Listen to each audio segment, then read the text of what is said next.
Here tonight is Slim Volumes. I suffer from multiple personality disorder, and I'm enjoying every minute of it. For me, the blues have always been a working class music. It's about people who work with their hands and their backs. And it began, with the slaves in the fields in the southern states of our neighbors to the south. It endured and grew while they were... Sorry. And that's the way you treat the media, folks. With entire disdain.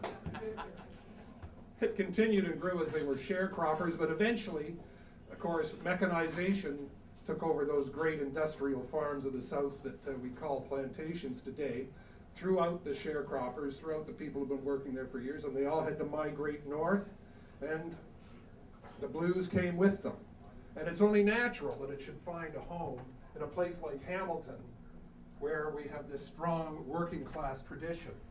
Now I've done, as George said, 5 books for Seraphim. 2 of them were with Jean Baxter, who who introduced me to Seraphim. She's a local noir crime writer, and right here in Hamilton. Another was a tremendous, really a beautiful romantic adventure set in Cairo, Egypt, that illustrates the plight of African refugees today in this world. And 2 others, one of which was a review of cartoons by Hamilton Lee. That's one of the most important things about this book. Doug has a lot of other stories to tell, and he should. It's his book after all, but that was what was my motivation. And the thing that I really value, the thing that I really appreciate is that I mentioned this to Maureen, and I didn't have to speak twice. Dang, yes, she was there. She's been there for both books. It's really been solid. And again, thank you, Maureen. Maureen, of course, there's also the fact that Maureen has this great little story about herself as a shy Catholic schoolgirl tripping out in Yorkville and being spoken to by muddy waters, I think, on one particular night. But you'll have to find that out from her on yourselves. You'll have to get her up on stage to tell that one. My duty now, as Slim Volumes, my alter ego, is to give you a little taste of what's in that book. And I'm going to start with pretty close to the beginning of the book. This is Doug's voice, after all. The last thing I expected that evening in the fall of 1964 was to find myself with bandmates Richard Newell, Paul Cronkite, and Ronnie Krappel, the chessmen, on stage in front of a black audience at the Bon Ton, a jazz and blue clubs on the Niagara frontier at East Ferry and Waverly Streets in the black heart of downtown Buffalo, where people lived and loved the blues every day. Were we excited? Hell yes. Were we scared? Shitless, looking out at that audience who were obviously wondering what the hell a bunch of white kids from Canada thought they were up to, blowing the blues on stage with Muddy Waters watching and listening. And what was Muddy thinking? Well, maybe here's some fun to break up the evening. Send these wise-ass kids back to Canada with their tails between their legs.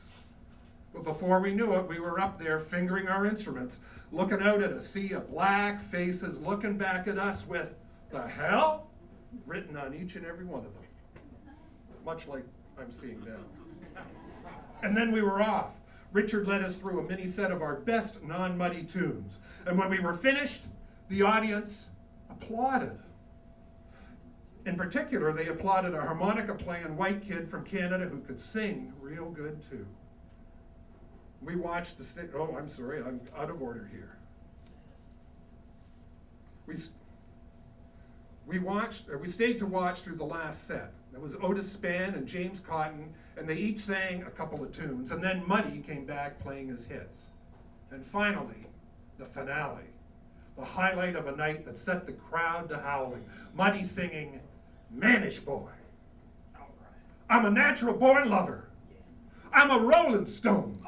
I'm a hoochie coochie man.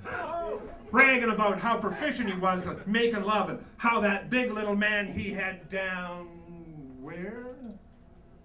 Memphis. He sang the build-up verses, and then he turned his back to the audience, hardly moving. Slight sway to his shoulders. A little swing of his hips. I'm a man. Man. He's playing with us. Something else, too. Man. He turns around. Man. And there's a bulge in the front of his trousers. A significant bulge. Man. The back of the room, they stand up on the chairs to see. Man. They climb up on the tables even. Man. Muddy Waters playing with his thing in his pocket. Man. Thrusting his pelvis at the audience. Man, did I previously say that Muddy was elegant? Did I mention that the audience can't get enough screaming out loud?